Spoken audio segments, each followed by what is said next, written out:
Product order করেছিলাম, তো সেটাই আজকে এসছে। এই যে অর্ডার করেছিলাম সেটা তোমাদের আগে একবার দেখিয়ে দিই। এটা অর্ডার করেছি, মিশো থেকে অর্ডার করেছি। এবার কেমন এসছে সেটাই তোমাদের সঙ্গে চলো আনবক্সিং করে দেখাই। তো ঠাকুরগুলো একদম ছোট ছোট।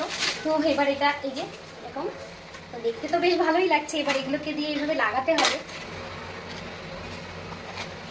অনেক কষ্ট এটা লাগাতে পেরেছি।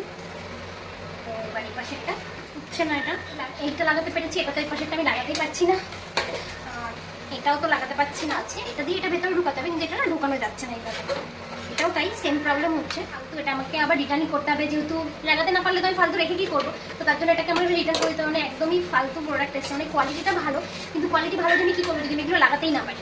এবার কোনোভাবেই সেই ট্রাই করছি, হচ্ছে না। তো কি আর করা যাবে, কিছু করার নেই। এটাকে আবার রিটার্ন করতে হবে। আমার আশা করেছিলাম যে এটা ভালো, খুব দেখতে এতটা সুন্দর, এত কম প্রাইস, মোটামুটি 250 টাকার মতো পড়েছে। তো ভাবছিলাম যে আমার ঠাকুরগুলো খুব ছোটো ছোটো হয়ে যাবে, তো তার জন্য